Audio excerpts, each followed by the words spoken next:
Welcome, everybody, to another episode of Sweat the Bet, brought to you by OddsJam. If you guys don't know and you're sports betting right now, you have to check out oddsjam.com.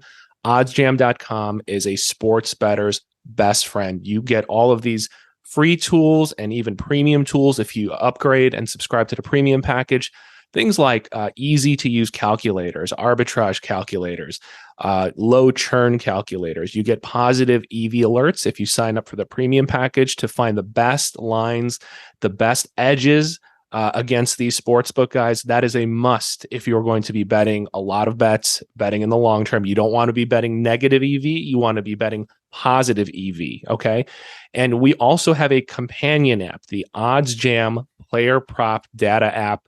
You got to go check it out. This provides you with all of these player prop trends, splits, basically giving you data on these props that other companies are charging you for. And this is absolutely free. Download it now in the iOS store. So shout out to our sponsor, oddsjam.com. I am your host of Sweat the Bet, Andrew Kim, aka the Parlay Doc on Twitter. My co-host here is Matt Modi. What is up, Matt? How's it going, man? Doing well. So right off the bat, I know I put out a lot for the audience to get me a nickname because I feel so lame when you say Parlay Doc. So I was talking about this, and in high school, my math teacher called me QUASIMODI, like a play on Quasimodo. So he would just nickname it whenever he was referring to me. He would just call me Quas. He would just say Quas. So I thought that could be a cool nickname. Of course, the lamest thing in the world a human being could do is choose their own nickname. So I'm leaving that up to the audience. Do we like Quas? Do we like Quasimodi? I'm just throwing that out there. Do we think that's something that could stick? So I would appreciate feedback. Andrew, your thoughts? I think we're going to have to do a social media poll. So I think later today or this weekend, we're going to put up a poll. We'll put it up on our multiple TikTok accounts, and there we go. That'll be the way to do it. And maybe IG. Let's take a poll. Let's let the masses speak, and let's take a vote on this. I like the power of democracy. Let's see what the audience thinks. Yeah, let's let the people decide. Yeah, someone in college called me Jedi Modi because I'm a huge Star Wars fan, but that seems kind of douchey to like make my nickname Jedi Modi. I mean, you see the Star Wars poster in the background. I'm a huge Star Wars fan, man. So for me, nothing Star Wars related is too geeky or nerdy. Like, what about douchey though? Okay, man, dude.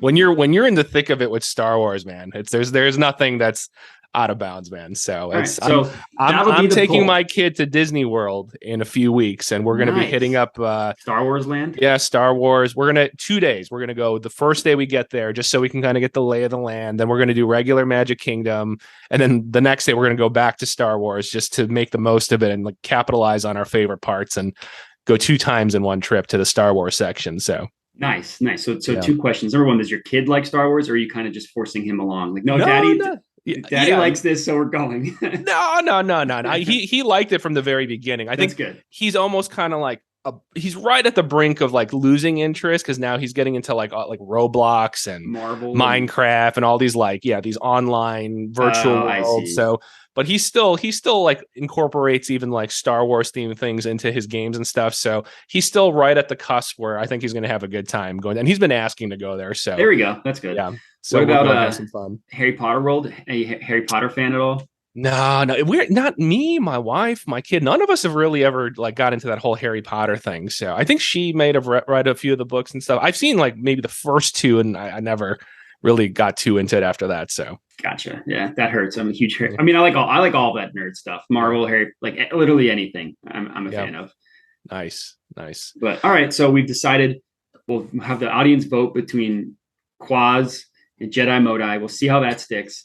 And then we'll decide whether that's even a good nickname to begin with. It'll be a multi-step process. I'm already leaning towards Jedi Modi just because I'm a Star Wars person.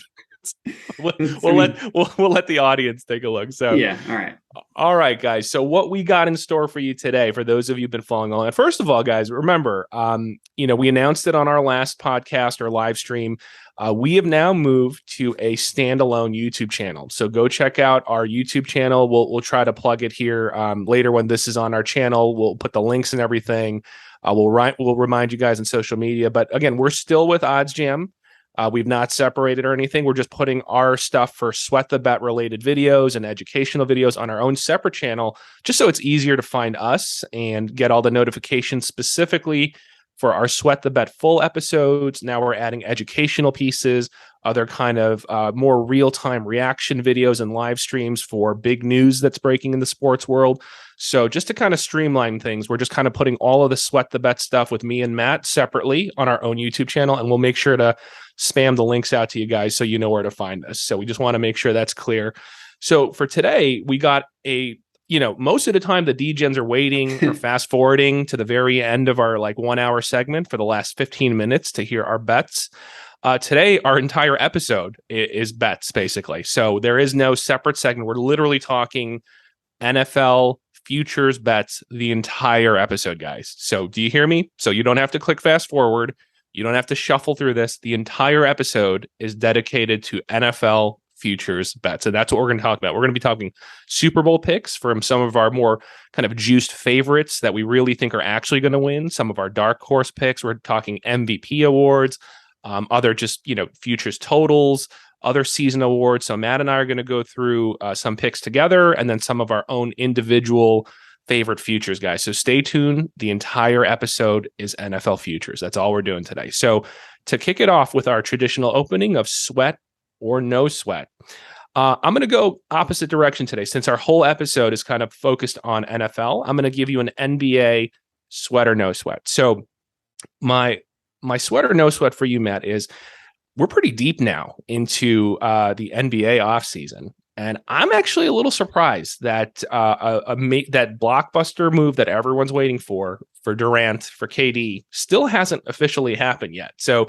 and little by little, more and more teams, I mean, who knows how much of this is a smokescreen or reality, but it seems genuinely like more and more teams are kind of dropping out of the KD talks because they've already either made their moves, they just didn't want to wait any longer, they didn't want to pay the Kings ransom. The latest I heard, I mean, again, rumors from what I'm seeing online, is even the Suns may not be into it anymore. That is it really Boston and a couple teams left, or is KD just going to stay put? Somehow there's also been rumblings of, are they just going to keep him? So my question for you is this, is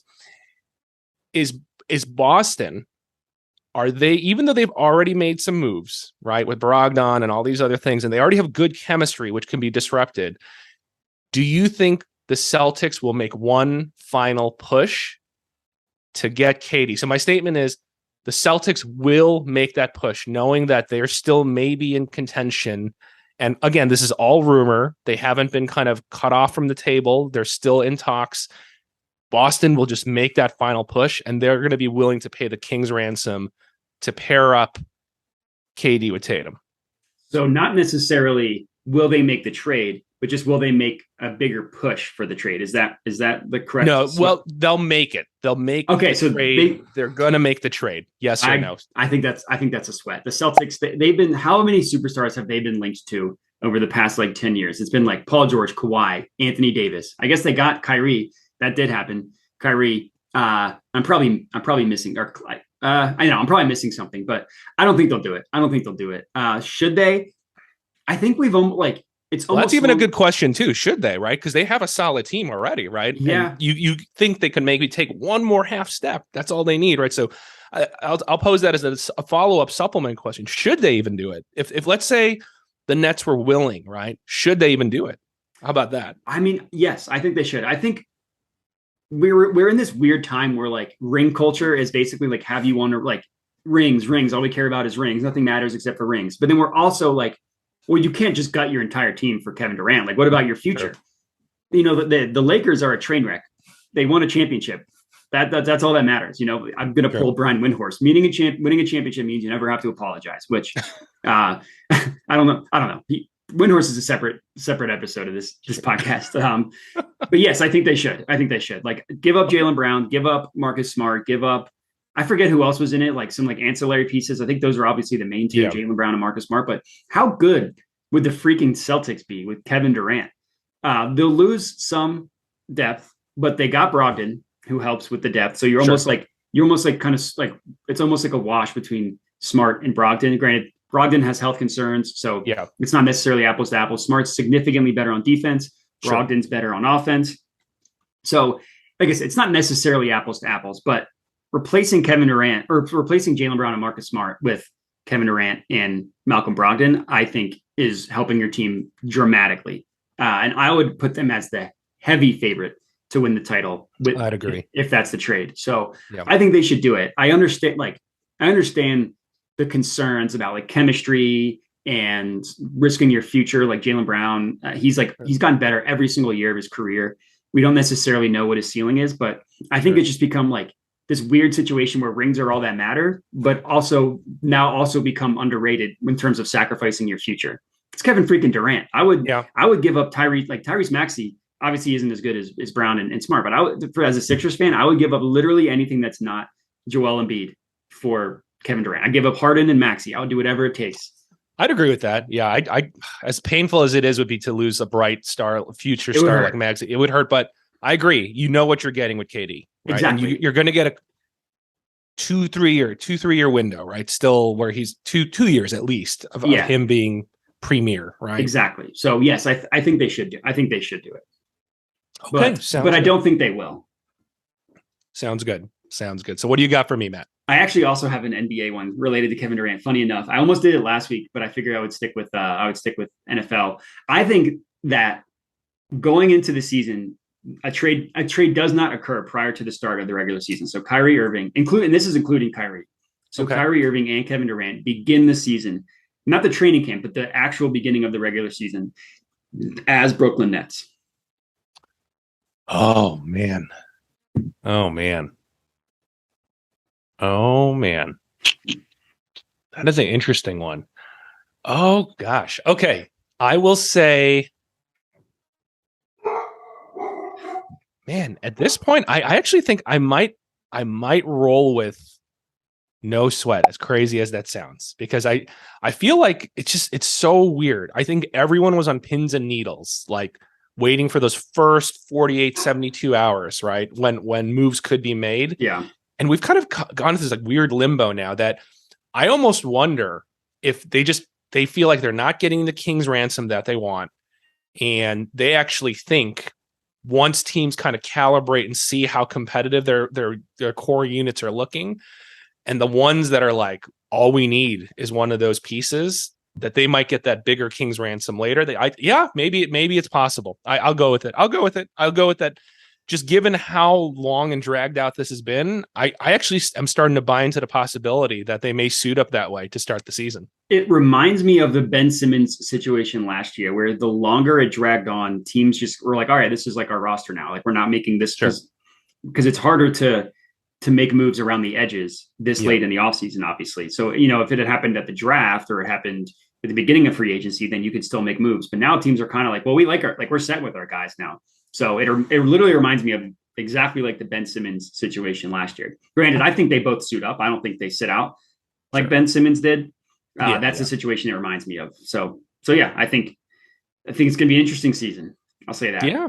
No, I think, and that's what we love. We love the drama. It's like a soap opera, and that's why we love it. And that's what the NBA has gotten right for the sake of ratings and keeping viewers engaged. So it really, I mean, like if they could somehow get like, almost like a Hard Knocks or like, what's this? They're in the season one, All or Nothing. Get that for the NBA. Like, I mean, the ratings for NBA drama is so high, and if we can get something in behind the scenes like that, I mean, it's just people would eat that up. Oh, absolutely.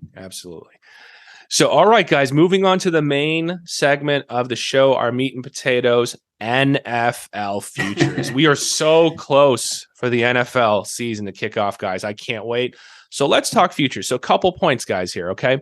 So when you're looking for these lines, here's a plug for our sponsor, oddsjam.com. This tool is free, okay? So we're not trying to sell you on some premium thing. Just go to oddsjam.com, go click on sports in the main menu, go click on NFL, and then you'll see in the drop-down tab, you can see different futures, like future MVP awards, Super Bowl outcomes, Super Bowl matchups. And you can easily line shop all of these weird little niche award futures that we're going to be talking about today. Just go there and you can just easily visualize and see all these different sports books and just do your work there, guys. Easy time saver. Because if you go to each individual book to manually do this, you're going to go click on DraftKings, NFL, futures, season awards, and then you're going to go look down in more submenus. And that's just for one book. So rather than doing like 6-7 clicks per sports book, just go there, see what's going on. That's one of the benefits of oddsjam.com. Second point, guys, remember when you're betting futures bets, a lot of what we're going to be talking about today, two factors. Your money is tied up for the majority of the season, guys. Okay.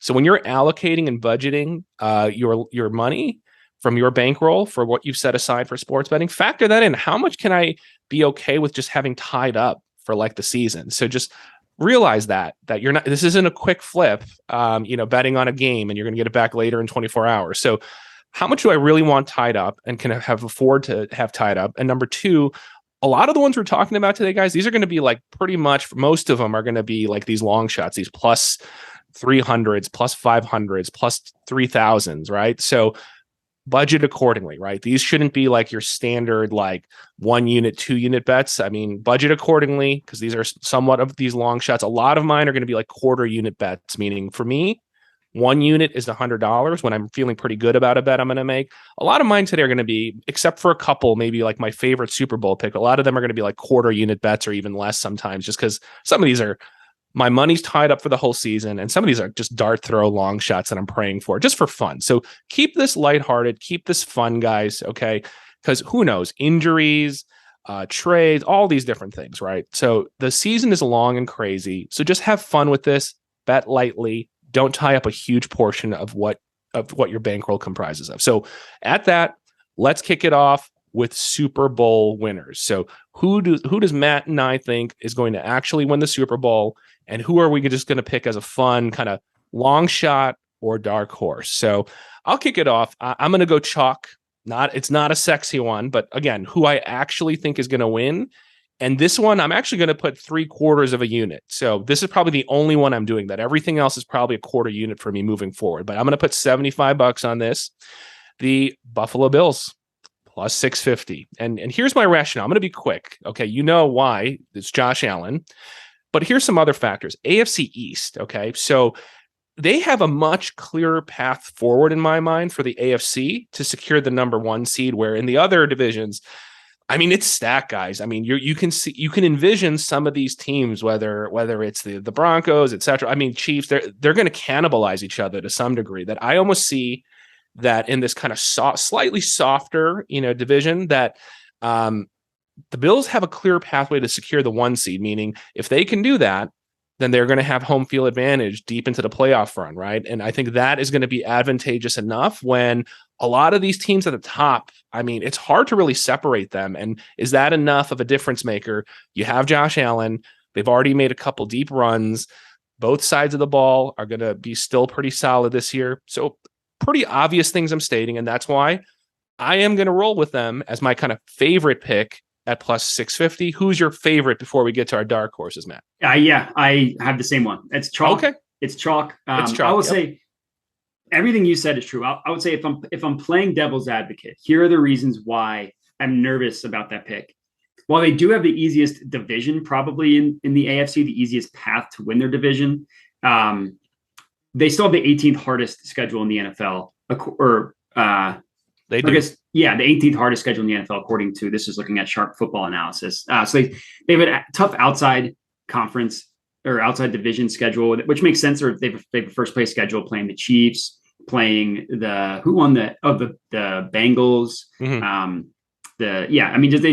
They outside of that, they have a tough schedule. And I mentioned this a couple of times now.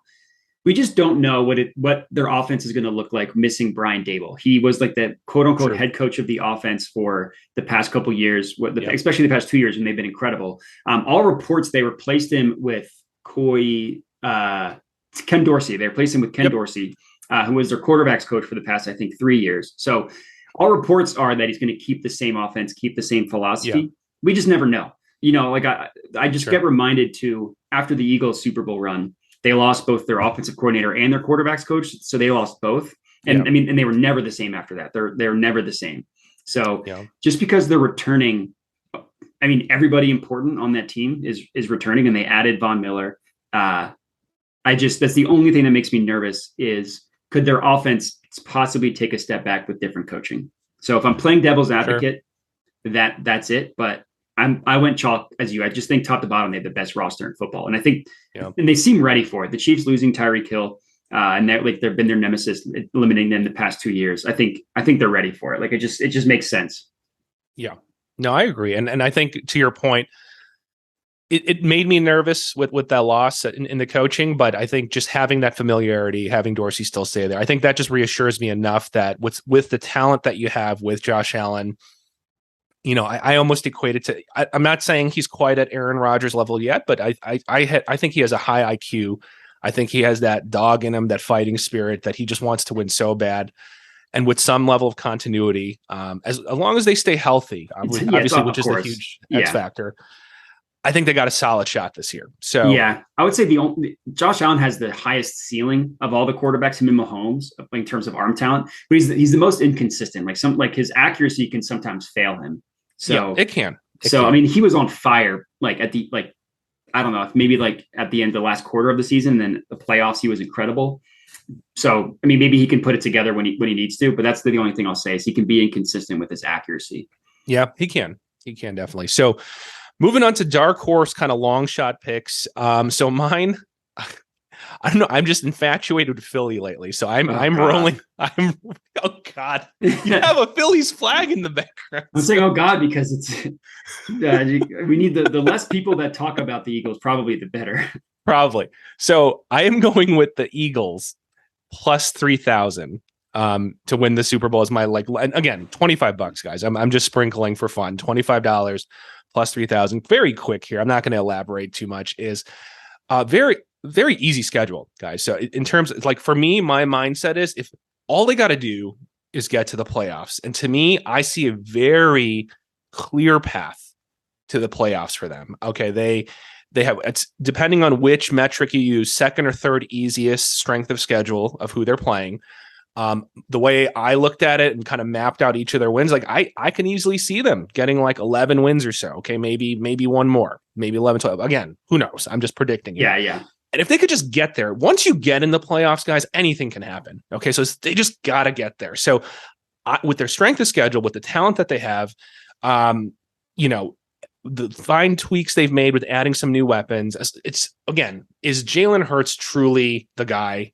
And can he take a step forward? I don't know. But I liked what I saw at the tail end of last season. Schedule seems pretty easy. NFC's pretty weak, in my opinion. So just get into the playoffs and you got a shot. And with how much, weapons they have at this point, I'll take it. I'll take a chance at plus 3,000. Simple as that. Yeah. I mean, top to bottom, if you take out quarterback, they're probably a top 5 roster. I would say, not including quarterback, top 5 roster. I can't get past Jalen Hurts, and I can't get past their defensive coordinator. I know. It's Hurts. Hurts is the X factor, right? And I just don't see it. I just don't think he's an NFL. I think he'll never be better than a mediocre quarterback. And would you want Justin Fields? Would you trade me for my bet? Would you take Justin Fields, or would that make you just as nervous? I mean, I would say I'm just asking because even on our last episode or last video, right? I mean, I know you're hurt. You're kind of on the fence. I'm just curious. Yeah. Would you trade if we did a 1-to-1 in some fantasy land where money and contracts didn't matter? Would you take Fields? Would you take my Justin Fields from my Bears for Hurts right now and swap them out? I probably would. Okay. Wow. All right. Yeah. I don't know. At least I feel like Justin Fields has the ceiling that Hurts doesn't. He definitely has a lower floor. And I think the scary part is the team with the Eagles Super Bowl aspirations, having that unknown at quarterback would be scary. But I've always been of the mind where if your quarterback's not good enough, then it's pointless. I would never want to have Derek Carr or Kirk Cousins or one of those Andy Dalton, mediocre quarterbacks. Just doesn't seem worth it to me. So I wanted them in the draft last year when they passed on Justin Fields. I wanted them to draft him. That was my pick. Even though I love Devontae Smith, I just think if your quarterback doesn't have the ceiling, then what are we doing here? Is my thought. Gotcha. Okay, so give me your dark horse. Who do you got for your dark horse pick? So I actually just mentioned this guy, but the Raiders at plus 4,000 are my dark horse. Really? Wow. I like Derek Carr though. I really like Derek Carr. Just look at that. Their roster is so stacked, especially on offense. I was listening to a podcast yesterday. And it's 3rd and 4. Here are his weapons: Darren Waller, Hunter Renfrow, Devontae Adams. is there any team in the NFL that has a better selection of options on third down? And I don't necessarily think Derek Carr, like, he definitely doesn't stink. I think he has a higher ceiling than Hurts. Like, I think he can probably get there. Like, he reminds me of someone who has the arm talent to catch fire. Like, he could hit a random Foles, random Flacco, like catch fire type situation. Obviously, the thing holding the Raiders back, they'll need to work on their offensive line. It's like the 25th, I guess, like seventh worst offensive line in the NFL. And they have an incredibly hard schedule being in the NFC West. They have the third hardest schedule in the NFL. So I was about to say, isn't their first 4 games rough? It's a gauntlet. It's a gauntlet. Yeah. So my thing is, if they can survive that gauntlet of a schedule and make it in the playoffs, that means they had a legitimately impressive year, and that they'll be battle tested for the playoffs. Every team that they'll probably face in the playoffs, like all the good teams they play, like, so they'll probably face them again in the playoffs. And they've seemed to have had the Chiefs number recently, where they, like, not the numbers and they always beat them, but they always play them tough. Like, I remember last year, or I guess 2 seasons ago, technically, they beat the Chiefs. So, like, they smoked them one game. And in the second game, the Chiefs beat them on like a last second comeback. Like, it was, a minute left and Mahomes drove them down the field type thing. And I just think their talent on their roster is incredible. Good defensive line, good linebackers, good secondary. I'd say the coaching obviously makes me nervous because Josh McDaniels was a train wreck, but that was also like 16 years ago, 14 years ago. So who knows? I would say, like, I don't think McDaniels is a good coach. So this is kind of in spite of him. Like, maybe he comes out of it, but I just think, like, talent alone, this Raiders team, I think if it clicks, if it hits, can be really, really good. So for plus 4,000, I put 25 on it. I figured, why not? Gotcha. I'm really looking forward to just watching the Raiders, though. Even from, I'm a Chicago Bears fan, but, like, from watching from afar, like, I thought they were fun at times, minus, like, once they started getting banged up and missing pieces. But, like, when they had their healthy roster, they were a fun team to watch. Like, I was a huge fan of watching Carr connecting with Waller and these just absurd passes and just yards after the catch. And just, I think people are, like, going to be surprised at just having Devontae Adams. Like, I think everyone's just focusing on, like, the Carr Adams connection, but I'm just imagining how much is he going to help free up everyone else. Like Waller had a good season last season, but you saw towards the end, everyone's like, it's Waller. Everyone's just keying up on Waller and just shutting him down. And it was, you could tell the frustration that, like, it was just Carr's like, he's like my main weapon. He's being literally doubled or tripled at times, or they're baiting him to throw it to Waller. And it was tough. And now you add, like, a monster threat like Devontae, like, it just opens up and spreads out the field so much that I think it's going to be fun watching them pass this season. I agree. And let's not forget how good Hunter Renfrow was to end the year last year. Oh, yeah. He was absolutely incredible because they were doubling Waller. Yeah. His end to the season was amazing. I mean, on the season as a whole, he had 103 receptions for over 1,000 yards and 9 touchdowns. He had 9 touchdowns. Yeah. So yeah, I think, again, if this is mostly a play on talent, if it clicks, it'll really, really click, is what I think. All right. Okay, guys. So moving on. So next one, and we'll go through these quick Super Bowl matchup picks. So what I did here is, look, I kind of split them up into small units because it's hard enough to pick the Super Bowl winner, guys. So for me, like, these are going to be like either like 12th of a unit, so like an eighth of a unit. I mean, sorry, half of a quarter, so eighth of a unit. Because I'm just sprinkling here, guys. So I'm just going to roll through them real quick. Not much. It's me just showing love to the Rams, the other chalk. So I want to show love to the Rams, who've already proven they're winners. Barring injuries, I don't see why they wouldn't, at least be in the mix. So I got Bills versus Rams, an eighth of a unit, plus 2,500. Bengals Rams. Bengals go back unit. Rematch of the Super Bowl? Why not rematch? I'll do it for plus 6,500. Here's my reason why for the Bengals. Okay, and this one I will give some rationale. Is, look, they were pretty close to getting there and winning the whole thing already, and now you've made major upgrades to the offensive line. We talked about this last episode, so I won't belabor it. So now you're going to give Burrow more time to throw? Come on. Even when he was running for his life, he managed to get all the way there and just literally so close to winning the whole damn thing. And now you're going to actually give him better protection and more time to actually just calculate and see the field. I'll buy it. I'm in. So So Bengals versus Rams plus 6,500. And then, of course, my absurd one, please. This is like a 12th of a unit. Bengals versus Eagles plus 18,000. I mean, for those odds, plus 18,000. Plus 18,000. I mean, what were the odds you would have gotten on Bengals Rams last year? You know what I mean? Like, I don't even know. Yeah, I can't remember what it was, but yeah.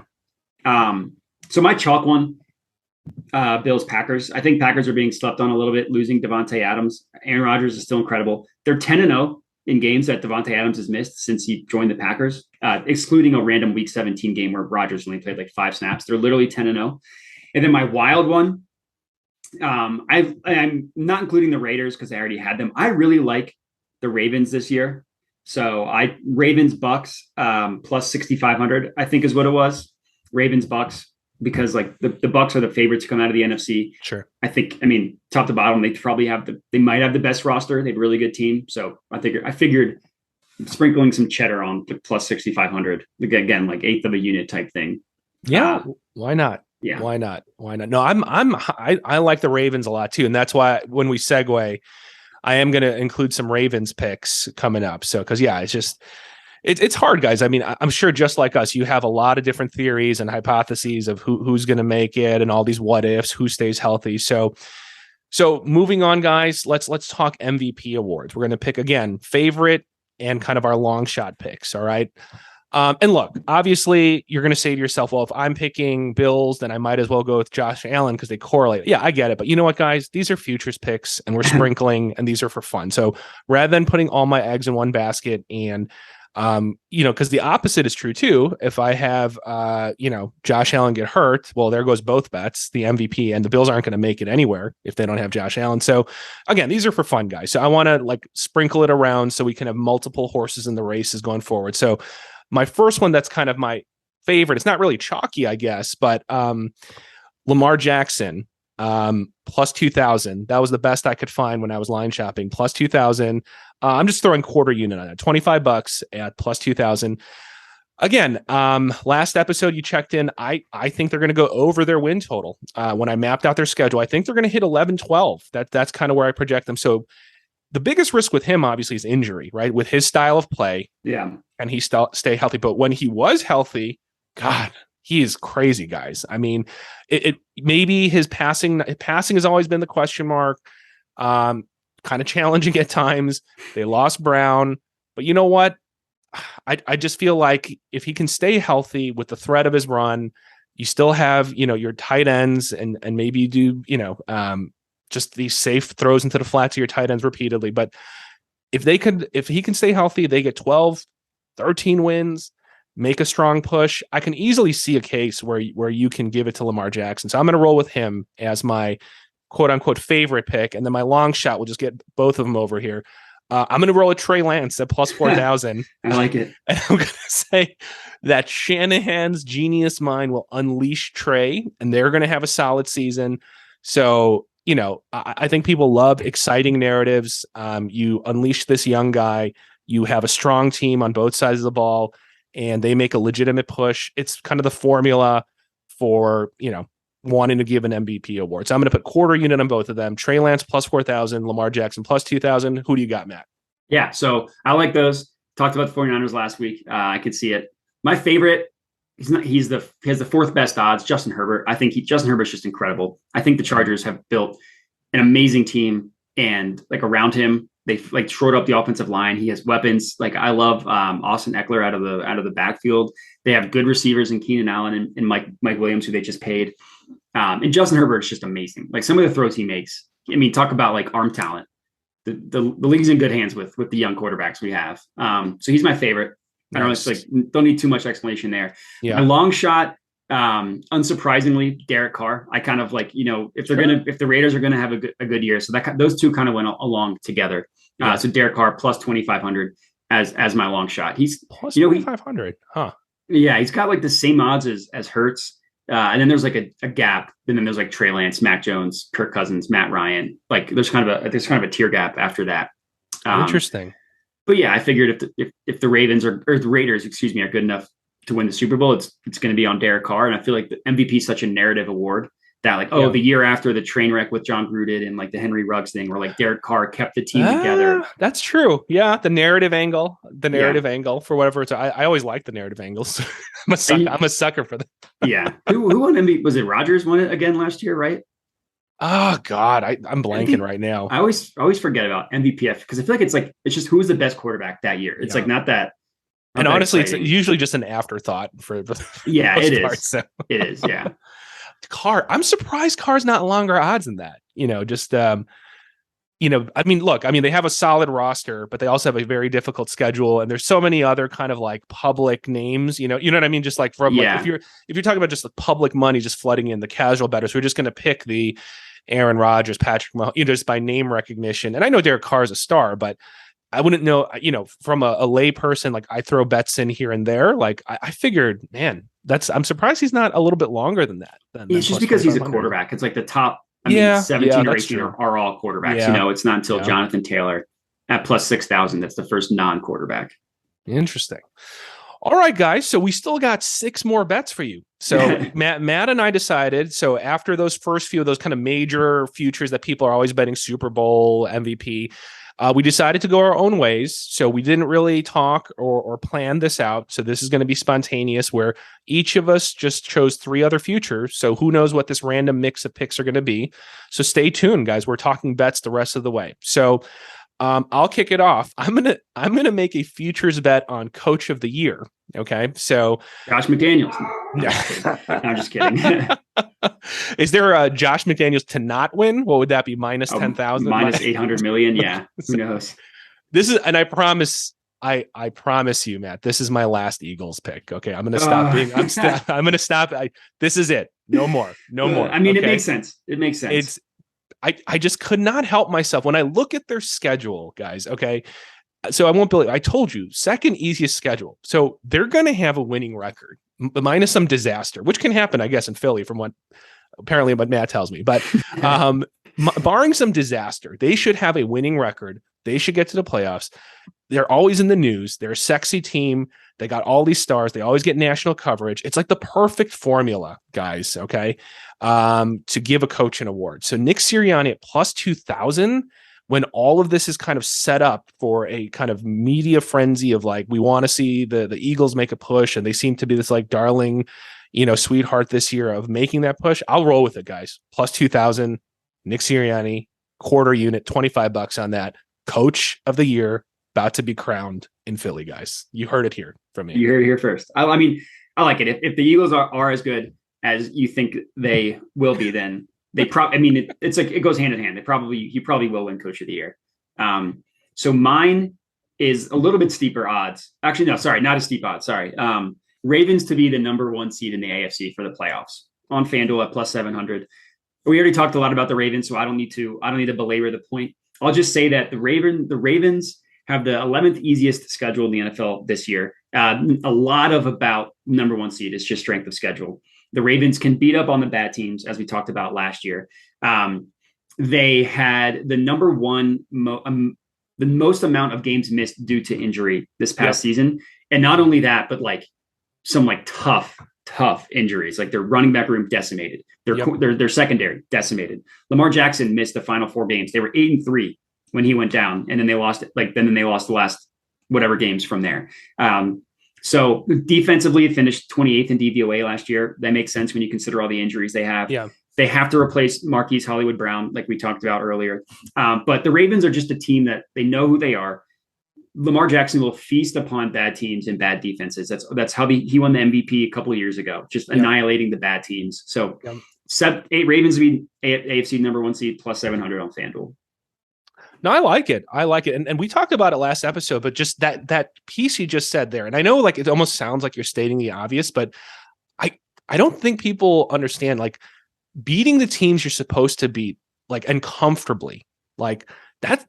You don't really see that often. And the Ravens are very good at that. And like you said, they play within themselves. They know their identity. This is how we're going to beat you. And we're just going to keep doing it regardless. And even sometimes it's almost frustrating. Like when they get down early and you're like, you're seriously just going to keep running it. Like you're not even going to play catch up, but they stick to it, guys. Okay. So and especially when you're playing those inferior teams, like in my mind, those are going to be automatic W's. And Yeah. I think when Matt and I talked about it, it's like, so that's our rationale. And I really see the Ravens having a big season. So I like that. I like that play quite a bit. So I'm going to roll with that too. So nice. Here's a risky one, but I like the narrative angle of this. And it kind of goes along with your Chargers angle with Herbert being MVP. So I'm going to have some synergy with you, but I'm going to have synergy with you on the opposite side of the ball. Okay. So Khalil Mack, Defensive Player of the Year award. Okay. So I'm going to split it. I'm going to split the bet with my quarter unit. Okay. I'm going to put a little bit on Joey Bosa plus 2,500 and then a little bit on Khalil Mack at plus 4,000. And my rationale is this: from a team perspective, rationale wise, like Matt was saying, Herbert's going to have a good year, and he's so damn good, guys. And I could see them if the stars align and things work out and their team's a little bit more balanced on both sides of the ball, they're going to make a serious push. So that's factor one, right? They're going to have a winning record. They're going to be a true contender. But look, their defense sucks, guys. Okay. Or sucked. Okay. Last year, terrible. One of the bottom teams in DVOA. So that's the narrative piece now I'm bringing in. So you bring in Khalil Mack, you bring in JC Jackson, a top 5, top 3, hopefully shutdown corner, right? Now what happens? Can you bring that from like a bottom DVOA defense to above average? And you have a winning record and you have a star caliber QB and you're a serious contender. So it's that turnaround. Can we see a dramatic turnaround? And will that draw enough attention for a Defensive Player of the Year award? And it's hard for me to say, look, Khalil Mack from the Bears perspective, it was exciting year one where he was a beast. Injuries have plagued him. So I don't know where he's at with his health. Okay. But I know even when he was injured on the Bears, he always drew doubles to free up everyone. So will that free up Joey Bosa, or is he healthy and will he actually get more opportunity? And they'll say, oh, he's the reason that they made this turnaround because he's the new guy they brought in, right? So either way, that's why if they have a dramatic turnaround, I can see the narrative piece of trying to give it to someone on the Chargers, and I'll pick one of those two. And that's why I went with that. Yeah, I like it. I mean, putting on a quarter unit on each, I think makes sense. I like it. I would just say defensive player, I feel like they have to be better than average in order for one of them to win Defensive Player of the Year, because I feel like they probably have to be like a top 5 defense. Yeah, and that's why I debated, it was tough. That's why at first I was like, maybe thinking of not even including Khalil Mack, because my theory more is I think Khalil Mack may draw enough attention that we're going to see Joey Bosa's sacks go way up. But that's predicated on, like you said, they got to be in a top tier defense, and that's going to be the rate limiting factor. So I don't know if they're going to cut into that top cusp. I'm just hoping they can maybe get to that top tier of above average. It's just enough of a gap from where they were. But you're right. If they're not going to be in the top, it's going to be tough to even give it to someone on the team in general. So yeah, that makes sense. All right. So I don't think we've talked about this team yet, to my knowledge. I'm taking an alternate win total under for the Cardinals, under 7.5 wins. Under 7.5. Okay. Plus 150 on FanDuel. I think the Cardinals are going to be an absolute dumpster fire this year. Like, I don't know who leaked. I don't know if we talked about this, that like report that he had to study for 4 hours outside of work in his contract. And then they took it out. Like, no, we actually trust him now. We took it out. So everything's fine. I don't know who leaked that, whether it either way, it's not a good sign. It's not a good sign that they put it in there. It's not a good sign that they leaked it. And just in general, there have been like a ton of reports about Kyler Murray that he's a diva. He doesn't put in the extra work. He just relies on his physical abilities, which are magical. He reminds me of a young Michael Vick, who also didn't study, and eventually defenses caught up to him. Sure. And really, like, outside of Kyler doing something amazing on offense, what does their offense do well? Like, tell me what their offense does well. And this is a Cliff Kingsbury point, which I'll get to later. Yeah. But no, I mean, and you're going to be missing D-Hop for what? For 6 games. 6 games, right? Yeah, that's huge. I mean, I think people do report on it, but I'm just saying we have to factor that in. You're missing your main target. Yeah, for the first 6 games. And like Hollywood Brown already like tweaked his hamstring, which like everything says that it's minor. It's just a speedy receiver with a hamstring at the beginning of camp is a little scary. Like, their offensive line has 3 starters over 32 or 30 years old, and they're already ranked the 7th worst in the NFL. But to me, this is all a fade on Cliff Kingsbury. I think he's a total dope. I think he's horrible. He like came in to the NFL as like this offensive wonder kid, and he like runs the most boring, unimaginative offense. It's like he's not aggressive. He doesn't go for it on fourth down. Do you remember? I think this was 2 years ago. The DeAndre Hopkins route tree, where it was just a route bush. It was like he would run up 10 yards and then he would just curl. Like he did nothing creative with their best receiver. He's not creative at all. And he just like, because he's good looking and he once got a cup of coffee with Sean McVay, there's like this hype around Cliff Kingsbury being this like offensive wonder mind. But no, I think he's horrible. And a lot has been made of this, but like looking at the last 3 years since he's been coach of the Cardinals, 2019, they finished 2-7. 2020, they finished 2-5. Last year, they finished 1-5. Yep. And in general, I feel like when you have a lame duck head coach, like basically saying like, if you don't have a magical year, you're going to get fired. When has that ever worked out? Like Matt Nagy was a perfect example of it not working out. Yeah. It didn't work out like all the way back in the Andy Reid year. He like needed to have a really good last year. It didn't work out. Like if your head coach is under the mind of, well, if I don't make a deep run in the playoffs, I'm going to get fired. He's going to make poor decisions trying to be more aggressive, which it's not even in Cliff's nature. So I think that the Cardinals, and they're also in like a toughish division with the Rams and the 49ers. The Seahawks are probably going to be terrible, but overall, I just think the Cardinals are going to be an absolute train wreck. Yeah, I mean, for all the reasons you said, I mean, in particular, a couple things for me. That's been the narrative, right? I mean, that's been the narrative on Kingsbury, is just that the tail end of the season. It's like, yeah, I mean, he comes up with a few creative schemes for the first, third of the season, but he gets figured out and he literally does nothing. He literally does nothing. Can't adjust. And it's not just the narrative. It's just like you said, the record has shown it season after season now. Right. And then for me, this is just a personal take. I'm just like, you're kind of like, I think even more than you were kind of saying with like Hurts, like I don't buy Kyler at all. I mean, and yes, you can point to certain stats and he's solid. I'm just not a fan. I just think, he's going to be scrambling for his life. Just again, these are rumors, but all the talk in the locker rooms and other players, like little side comments about him and just kind of, like you said, him being a diva. It seems like a lot of key players don't even have full buy-in about him. I'm not a huge I'm not high on Kyler Murray in general. Like, is he a solid quarterback? Yeah, of course he's a solid quarterback, but I don't think he's the quarterback that's going to take you to a Super Bowl or make some like deep, meaningful, playoff runs. For all the reasons you said, I agree with you. And I kind of like that angle. Yeah. I like that future as well. So I can buy in on that one. So, cool. All right. So my last one, and this one, okay. Of all these guys, this one's a leap. Okay. So if you were going to not take any of these, I'm already warning you, this is probably the one you want to lay off on, but I just was curious to see what would happen with this. Offensive Rookie of the Year. Okay. Offensive Rookie of the Year. I'm rolling with Treylon Burks plus 1,000, wide receiver coming out of Arkansas.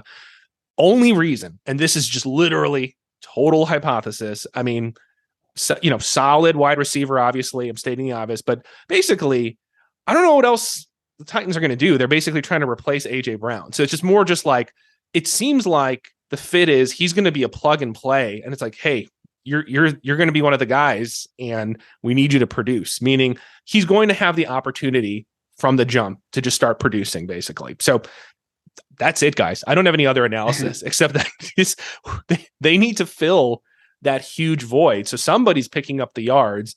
And if it's going to happen to potentially be Treylon Burks and he develops some chemistry and can actually produce consistently, sure, why not? I mean, I think this category is a tough one. It's just because of the fact that I don't know what else the Titans are going to do. And you have obviously the king to draw the attention of the defense, that there are going to be opportunities, even for a young guy to get his fair share of targets and passes because of how keyed up everyone's going to be in the box for Derrick Henry, basically. So I don't know. That's about as much as I can give you because I'm not going to get into the weeds with the Treylon Burks, but that's the one thing that factored out to me. Who's going to get the opportunity and the time and the target share to actually do something right away? Yeah, I mean, that makes sense. I think, like, I would say the to play devil's advocate again, Ryan Tannehill is iffy. Is Ryan Tannehill. It's a pass first offense, and relying on a rookie to replace like one of the top, 5-7 receivers in the NFL, I think is risky business. And like he's just not as good as AJ Brown. So you wonder if because he's not as good, he won't get the opportunity, and then it all just kind of spirals. But I get the angle. If he is penciled into the AJ Brown role and he is good, then yeah, I can see that. I could see the narrative. Yep. So what do you got? What's the last one? What's the last so one? My last one. First, I have a bird to flip. I don't understand why we have stats for the best record, or sorry, we have odds for the best record, but we don't have odds for the worst record. I don't understand why. I looked on every book; it's just not offered. Worst, really? Yeah, which team will have the worst record is not offered. It would have been the Falcons. I want to put that out there. If you can find it somewhere, yeah, the Falcons will have the worst record. But my pick, and I hinted, this was something that I left on the table last week. The Jets win total under 5.5. Just not a Jets guy. Here's the win totals that the past 6 years. Okay. From 2016 to now: 5, 5, 4, 7, 2, 4. And the last year, 4 wins in the 17-game season. So this year they'll have the 17-game season again. I just don't see it with the Jets. Okay. I don't, and mostly I don't see it with Zach Wilson. I think Zach Wilson stinks. Okay, so all right. I was going to ask you that. I was going to say, is this more of a reflection on not believing in Zach Wilson, or is it just the organization and the entire? So you're not a fan of Zach Wilson? I think he's terrible. I mean, interesting. All right, rookie quarterbacks can always improve. I get it. The second year he can always improve, but he had 9 touchdowns and 11 interceptions last year, and a completion percentage of only 55%, and he threw for 2,330 yards. So he was really bad. And over half the starts, he was legitimately the reason why they lost. And surrounding Wilson, they do have some young talent. Their offensive line can be good. Sure. If Mekhi Becton stays healthy, and B, if their young players take a step up. But at right tackle, they have George Fant, who's a career journeyman. At receiver, again, they have young talent. Elijah Moore is a stud. He is not included in the bad roster of the Jets. He's awesome. Sure. Rookie Garrett Wilson, maybe. I mean, he's a rookie, so you never really know. And last year they had the worst defense in all of football and didn't do a meaningful thing to fix that. So even if Zach Wilson is okay, and he was horrible last year, if he just goes from horrible to okay, they still don't have a good defense. So I just don't see it. I just don't see it with the Jets this year. So under 5.5 plus 135 on FanDuel. Yeah, that one. No, I mean, look, I can buy it. I'm torn. I still don't know what to make of Zach Wilson. I don't think he's amazing by any means, but I wonder if he can take a step forward. So, like you said, if there was an option for the Falcons, I definitely roll. I would slam that. I looked for it. I was so ready for that to be one of my future picks. I was so annoyed. Yeah, no, but yeah, I mean, I could easily with the Jets. I can see anything happening in terms of shittiness. But yeah, I'll think on that one. That one, I'll be on the fence. I'm going to see. I'm kind of torn on that one because, I always want to see these young quarterbacks do well and take a net. Because look, man, if we have good QB play, it just makes the NFL that much more exciting, right? When you see the Burrows versus Josh Allen matchups, I mean, you want a shootout, right? So we'll see. But yeah, I mean, obviously with the Jets, it's just they're a dumpster fire too. So I could easily see them falling flat on their faces game after game. So yeah, and they have a horrible ownership. It's kind of fading teams with horrible ownership is generally a profitable venture. So yeah, mine weren't necessarily as juicy as odds as yours were. Oh yeah, but you know what? I'm probably going to miss on 95%. Well, based on the odds, if you I'm going to miss on 99% of them. Yeah, I was going to say if you hit on 5%, then you'll probably that would be amazing. Yeah. I'm going to miss on 99.5%. I think literally. I mean, this is what it is, guys. This is what we meant to go. This is a good way to segue to the end or circle back to the end, guys. We started off this segment by saying, you got to budget carefully, guys. Okay. These, you don't know what can happen over the course of a season, right? Look at the Ravens last season, guys. I mean, and I know it sounds like excuses, but the Ravens were decimated. I mean, decimated by injuries. So look how they start. Look how look at their potential last year. And look, they barely had a team to play a freaking full game of football. Who's going to play literally? You have your fourth strings in. So that's what I mean. These futures are long. Anything can happen in a season. So it's more enter this with the mentality of have fun, guys. Okay. Any capper that you're following who's this is a lock. There's no lock for any bet, but there's the farthest thing from a lock is like a futures bet for an entire NFL season, guys. So have fun, budget accordingly, and realize your money is tied up for a good amount of time. So just be responsible, guys. Be responsible and have fun with it more than anything. So if there's any takeaway from this. Yeah, no, that's good advice. That's good advice. Yeah, I would say if you have any questions about like sports betting, bankroll management, all that stuff, just check out the first video we posted on the channel. Top 5 tips to renew sports bettors. I think it's a good way to get started if you are unsure of what we're talking about. Yep. All right, man. So any last words before we wrap up today's episode? No, I would just say, thank you to the people that are watching it on our new YouTube channel. Remember to click the like button, subscribe, all that good stuff. Help us grow the new YouTube channel now that we're out of OddsJam's basement. We're moving on to our own. We've gone to college and we need to survive on our own YouTube channel. So all that stuff is super helpful.